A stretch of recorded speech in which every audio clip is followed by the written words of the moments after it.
Noong gabi ng June 5, 2002, habang mahimbing na natutulog ang isang pamilya sa Salt Lake City, Utah, wala ni isa sa kanila ang nakakaalam na sa loob lang ng ilang minuto, magbabago habang buhay ang kanilang kapalaran. Ayon sa kwento, tahimik na pumasok sa kanilang bahay ang isang hindi kilalang lalaki. Tinungo niya ang silid ni na Elizabeth at Mary Catherine. Sa dilim, lumapit siya sa kama at walang ingay na hinila si Elizabeth palabas ng kanilang bahay. Sa mga unan, nanatiling nakahiga si Mary Catherine. Siya ay nagkunwaring tulog habang pinipigil ang kanyang hininga. Narinig niya ang bawat galaw, bawat yabag, pero hindi siya gumalaw dahil sa takot. Ang kwentong ito ay hindi lamang tungkol sa isang krimen. Ito ay tungkol sa katatagan, pag-asa, at ang hindi kapani-paniwalang lakas ng loob ng isang batang babae mula sa isang bangungot. Ako ang inyong tagapagsalaysay at ito ang Double M Stories. Sa episode na ito, susuriin natin ang isa sa pinaka-nakakabahala at kung paano ito nagbigay ng inspirasyon sa mga kidnapping cases sa Amerika. Bago ang trahedya, ang mga Smart ay isang tipikal na pamilya sa Amerika. Si Edward at Louise Smart ay may 6 na anak at nakatira sa isang komportableng bahay sa Federal Heights, isang prestihiyosong kapitbahayan sa Salt Lake City. Ang kanilang pamilya ay kilala sa komunidad bilang mabubuting tao. Si Elizabeth, ang kanilang pangalawang anak, na mailalarawan bilang isang mahiyain pero talentadong bata. Magaling sa harp, mahilig sa kabayo, at isang mabuting estudyante si Elizabeth. Walang makakapag-isip na ang kanilang normal na buhay ay mawawasak lamang sa loob ng isang gabi. Ang Salt Lake City, Utah ay kilala sa magagandang bundok, mga relihiyosong tao, at may mababang crime rate. Dito ang mga pintuan ay kadalasang hindi nakakandado at ang mga kapitbahayan ay nagtutulungan. Nakatira ang mga Smart sa Federal Heights kung saan ang mga bahay ay karaniwang malalaki at ang mga kalye ay tahimik. Ito ang lugar kung saan hindi mo maiisip na may masamang mangyayari. Ngunit hindi nila sukat akalain na sa ganitong kapaligiran ay kakailanganin nilang mag-ingat laban sa isang estranghero. June 4, 2002 ay isang normal na araw para sa mga Smart. Si Elizabeth ay dumalo sa award ceremony sa kanyang paaralan kung saan siya ay kinilala para sa kanyang academic achievements. Kinagabihan, ang pamilya ay umattend ng isang fashion show kung saan si Elizabeth at ang kanyang mga kapatid ay nagmodelo ng mga damit na kanila mismo ginawa. Pagkatapos ng araw na iyon, bumalik ang mga Smart sa kanilang bahay para maghapunan at maghanda sa pagtulog. Ayon sa ulat ng mga Smart, si Elizabeth at ang kanyang nakababatang kapatid na si Mary Catherine ay nagkwentuhan pa umano sa kanilang shared bedroom bago magpasyang matulog. Ngunit wala silang kamalay-malay na may isang lalaki nang nakamasid sa kanilang bakuran noong gabing iyon.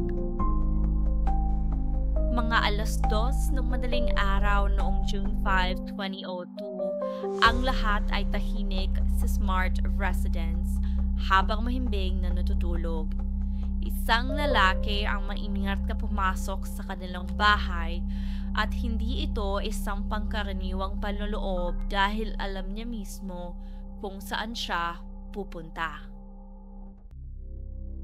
Dahan-dahan siyang umakyat sa hagdan, nag-ingat na hindi gumawa ng ingay at sumilip siya sa bawat kwarto hanggang marating niya ang kwarto ni na Elizabeth, 14 years old, at Mary Catherine, 9 years old, noong taong iyon, na parehong mahimbing na natutulog sa kanilang kwarto. Lumapit siya sa kama ni Elizabeth. Pinakita niya ang at bumulong. Guys, quiet. If you scream, I'll show you.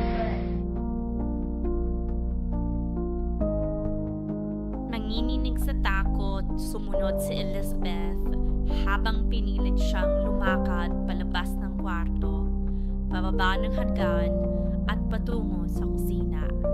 Sa ilalim ng banta ng hindi niya nagawang sumigaw o tumakbo. Habang nangyayari ito, ang kanyang kapatid na si Mary Catherine ay gising, ngunit nagpapanggap na tulog, paralisado sa takot. Pinagmasdan niya ang kanyang ate na dinukot sa kanilang sariling tahanan.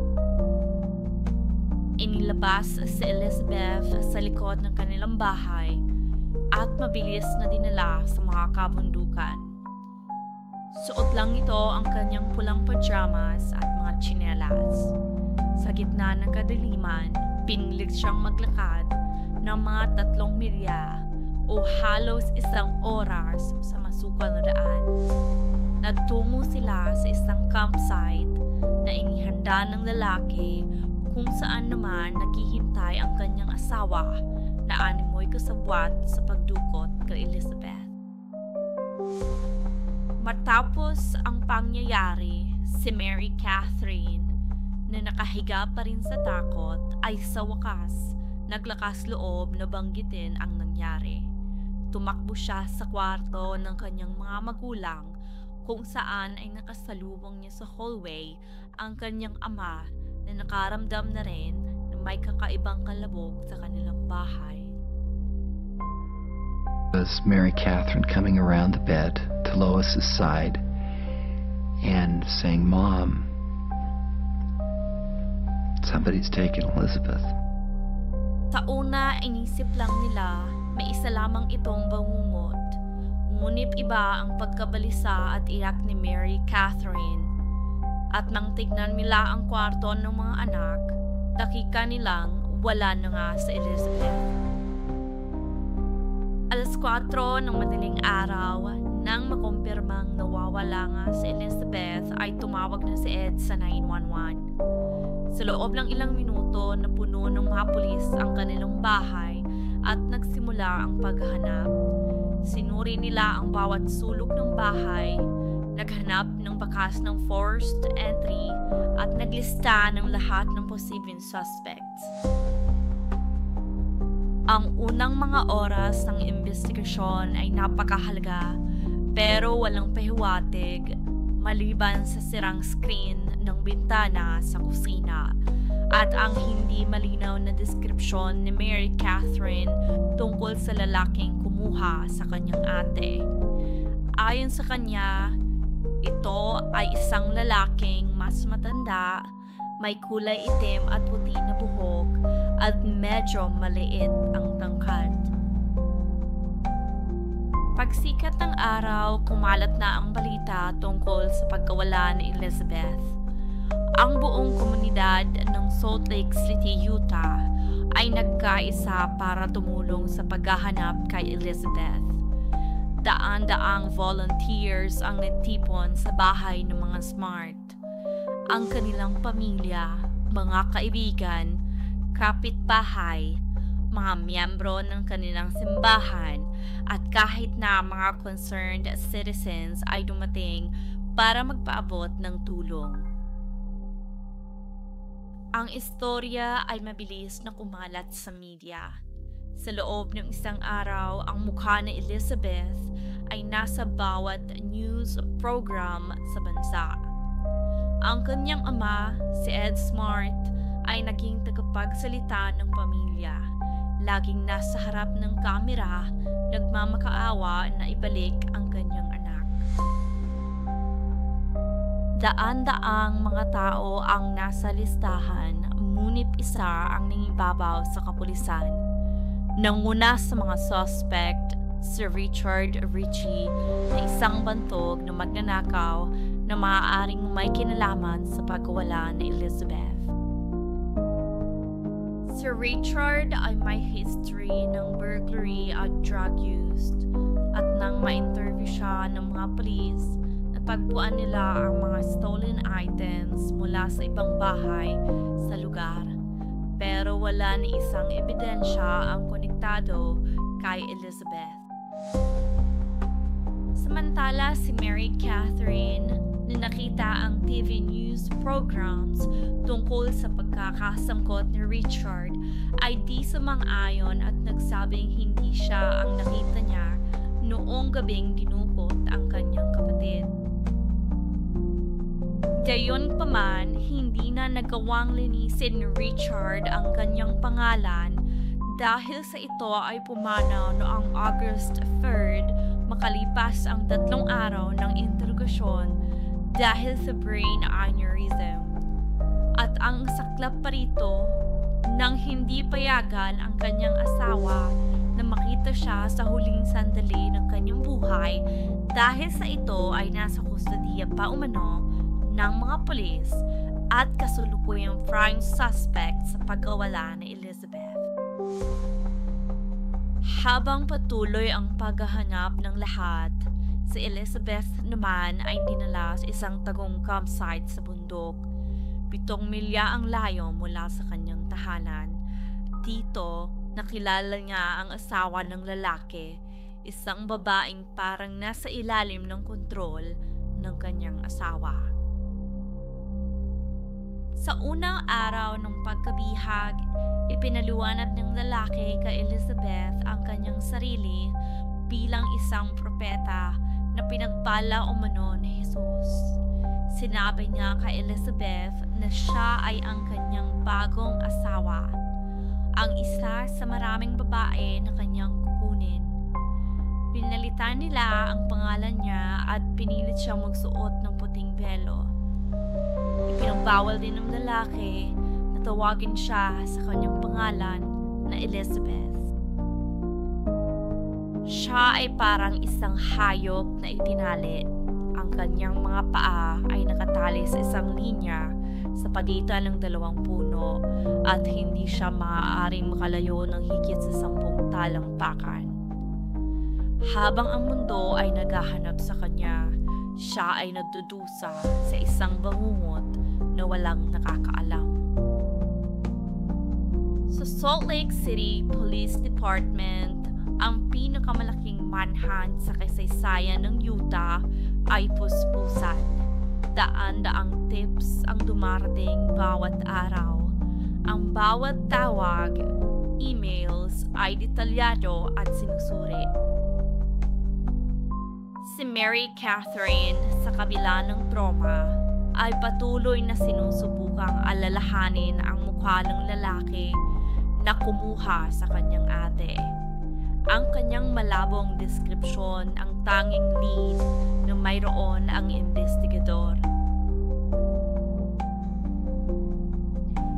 Habang lumilipas ang mga linggo, ang pag-asa na makita si Elizabeth ng buhay ay unti-unting nanghihina. Ang national media attention ay nagdulot ng thousands of tips mula sa buong bansa. Mga reported sightings mula sa California hanggang sa New York. Ang bawat tip ay singsuri, pero wala ni isa sa mga ito ay may katotohanan. Samantala, si Elizabeth ay ginagapos pa rin sa campsite, pero ang kanyang abductor ay may plano ng dalhin sina Elizabeth at ang kanyang asawa sa California upang lumayo. Sa gitna ng September 2002, 3 buwan matapos ang pagdukot, nagpasya ang lalaki na dalhin sina Elizabeth sa San Diego, California. Dala-dala ang kanilang camping gear at homemade na mga kasuotan, lumikas sila sa bundok at nagsimulang maglakad patungo sa highway. Para kay Elizabeth, ito ang unang pagkakataon na makita niya ang ibang tao mula nang siya ay madukot. Ngunit hindi siya makatakbo o makahingi ng tulong dahil ang lalaki ay laging nasa tabi niya at patuloy na bumubulong ng mga banta sa kanya o sa kanyang pamilya. Kung kaya naman sa California ay malaya na ipinagpatuloy ng mag-asawa ang pang-aabuso kay Elizabeth. Ngunit kahit sa kanyang sitwasyon, hindi kailanman nawala ng pag-asa sa Elizabeth na balang araw ay makakatakas siya at makakauwi sa kanyang pamilya. Samantalang sa Salt Lake City, Utah, ang investigasyon ay nagbabago na ng direksyon dahil noong October 2002, may isang importanteng pag-uusad sa kaso ni Elizabeth. Si Mary Catherine ay biglang nagkaroon ng malinaw na detalye habang nagbabasa ng isang magazine. Mommy, I think I might know who took Elizabeth. He looks like Emmanuel. Si Emmanuel ay ang palayaw ng handyman na nagtrabaho sa kanilang bahay isang beses noong November 2001. Tinanong nila si Mary Catherine kung bakit hindi niya ito naisip noon pa. Ngunit sa dami ng contractors na dumaan sa kanilang bahay at sa trauma na naranasan niya, hindi agad naalala ni Mary Catherine ang koneksyon. Ang mga pulis ay nagsimulang maghanap ng impormasyon tungkol sa taong nagngangalang Emmanuel. Pero walang employment records, walang social security number, at walang malinaw na impormasyon kung sino nga ba talaga siya. Gayunpaman, gumawa ang mga investigador ng sketch batay sa description ng mga SMART. At nang makumpleto ang sketch, napagpasyahan ng mga pulis na huwag muna itong ipaalam sa publiko. Isang desisyon na kalaunan ay dadanasin nila ng may pagsisisi. December 2002, 6 na buwan mula nang madukot sa Elizabeth. Ang pagdiriwang ng Kapaskuhan na puno ng tuwa na ngayon ay napalitan ng kalungkutan para sa pamilyang Smart. Sa buong Amerika, naririnig pa rin ang pangalan ni Elizabeth sa mga news updates tungkol sa kaso. Ang pamilya niya ay nagpatuloy sa paghahanap, ngunit ang mga leads ay nababawasan at ang media coverage ay humihina. Samantala sa San Diego, California, si Elizabeth ay unti-unting na-manipulate at nakontrol ng lalaking tumukot sa kanya. Kadalasan ay nagkakamping sila sa beach, kumakain sa homeless shelters, at gumagala sa mga park. Nakikita ni Elizabeth ang normal na mundo, ang mga pamilya na sama-samang nagdiriwang ng Pasko at Bagong Taon, habang siya ay bihag pa rin. Pagkamat mahirap, nagpatuloy si Elizabeth sa pagtataguyod ng kanyang sarili. Kalikod ng belo, iniingatan niya ang kanyang tunay na pagkatao at ang mga alaala ng kanyang pamilya. Sa pagdating ng February ng sumunod na taon, habang sila Elizabeth ay nasa California, ang lalaki ay nakaramdam umano ng divine calling na bumalik sa Utah. At matapos nga ang 4 na buwan sa California, sila ay bumalik sa Salt Lake City. Sila ay sumakay sa isang bus pabalik sa Utah at doon nagpalipat-lipat ng lugar. Sa kabila ng kanyang pagkakaroon ng pampublikong pagpapakita, walang nakakilala kay Elizabeth. Marahil ito ay pumayat, maputla, at palaging natatakpan ng belo ang kanyang mukha. mukha. Sa mga panahong ito, ang lalaki ay nagsimulang maging mas mapangahas. Kung minsan ay magpupunta sila sa mga pampublikong library, restaurant, at kahit sa mga party kung saan maraming tao. May mga pagkakataon na napakalapit ni Elizabeth sa pagtawag ng tulong. Ngunit ang takot sa mga banta sa kanyang pamilya ang patuloy na pumitigil sa kanya. Sa opisina ng Salt Lake City Police Department, isang sketch ni Emmanuel ay naroroon pa rin sa isang drawer. Ilang buwan na ang nakalipas mula nang ginawa ito batay sa alaala ni Mary Catherine at sa paglalarawan ng mga smart. Ngunit dahil sa kawalan ng kumpiyansa sa accuracy nito, hindi pa rin ito nirelease sa publiko. Habang tumatagal, lalong bumibigat ang pressure sa mga investigador. Ang America's Most Wanted TV show ay nagplano ng isang feature tungkol sa kaso ni Elizabeth. Sa gitna ng kawalang pag-asa, ang pamilya Smart ay humiling na i-release na ang sketch sa publiko. At noong February 2003, 9 na buwan matapos ang pagtukod, nagdesisyon ang mga otoridad na i-publish ang sketch sa mga lokal na media outlet. Ang desisyon na ito ang magiging turning point sa kaso. Ang sketch na sana ay matagal nang nagbigay ng kalayaan kay Elizabeth. March 12, 2003, ang sketch ni Emmanuel ay lumabas sa America's Most Wanted at sa local media. Sa loob lamang ng ilang oras, ang telepono ng police hotline ay hindi tumigil mula sa tawag galing sa mga lokal. March 13, 2003, isang araw matapos i-release ang sketch, isang 911 report ang natanggap ng mga pulis na may 3 taong naglalakad sa isang kalsada sa Sandy, Utah. Isang lalaking may mahabang buhok at balbas at 2 babaeng parehong nakabelo. At sigurado umano ito na ang isa ay si Elizabeth.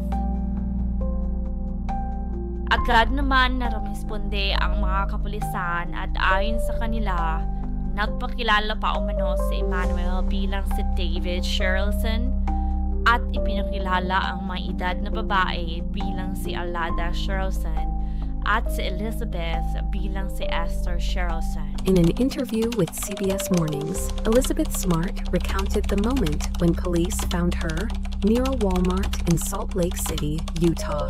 When approached, she told the officers, "I think I know who you think I am, and I'm not that person." One of the officers responded, "Well, who do you think we think you are?" Elizabeth replied that Elizabeth Smart Girl, and I'm not her. The officer then said, "One last time, let's put this to rest, for your peace of mind and for your families. Tell me you are Elizabeth Smart." To that she answered, "Thou sayest," an old-fashioned phrase, meaning if you say so. At that moment, Elizabeth still believed her captors were nearby and feared the consequences of confirming her identity. Habang si Elizabeth ay nagsisimulang muling makasama ang kanyang pamilya, ang kanyang mga kidnapper ay ikinulong at hinarap ang mga kasong kriminal. Si Brian David Mitchell na kilala bilang si Emmanuel at ang kanyang asawa na si Wanda Barzee ay naaresto para sa aggravated kidnapping, aggravated sexual assault, at aggravated burglary. Ngunit ang legal journey ay naging mahaba at komplikado. Si David ay nagpakita ng bizarre behavior sa korte. Ito ay kumakanta, naninigaw at nagsasabi na siya ay isang propeta. Nag-order ang judge ng psychiatric evaluation at sa loob ng 7 taon ang kaso ay nagpatuloy sa mga korte. Si David ay paulit-ulit na na-declare na incompetent to stand trial dahil sa mga psychiatric issues nito. Si Barzy naman ay umamin sa krimen noong 2009 at pumayag na maging prosecution witness laban kay David dahil idiniin nito na siya ay isang biktima din umano ng kanyang asawa. At sa wakas, noong 2010, si David ay nahatulan ng hurado na guilty sa federal kidnapping charges. Siya ay hinatulan ng life imprisonment without the possibility of parole at si Barzy naman ay nasentensyahan ng 15 years sa federal prison. Para kay Elizabeth, ang conviction ay naging closure sa isang kabanata ng kanyang buhay na akala niya ay walang katapusan. Ang kwento ni Elizabeth ay hindi natapos sa kanyang pagkaligtas o sa conviction ng kanyang mga kidnapper. Sa halip, ito ay nagsimula ng bagong kabanata, isang kwento ng katatagan at advocacy. Matapos ng kanyang ordeal, ipinagpatuloy ni Elizabeth ang kanyang pag-aaral at natapos sa Brigham Young University. Subalit, pinakamahalaga na naging isang malakas na advocate at speaker si Elizabeth para sa mga survivors ng abduction, kidnapping at sexual abuse. Itinatag niya ang Elizabeth Smart Foundation, isang organisasyon na naglalayong suportahan ang mga biktima at tigilan ang mga ganitong krimen sa hinaharap. Ang kaso ni Elizabeth ay naghayag ng maraming problema sa criminal justice system at sa paraan kung paano hinarap ang mga kaso ng kidnapping. Kung kaya naman itinatag ang Elizabeth Smart Alert, isang sistema na katulad ng Amber Alert para sa mas mabilis na pagresponde sa mga kaso ng mga nawawalang bata.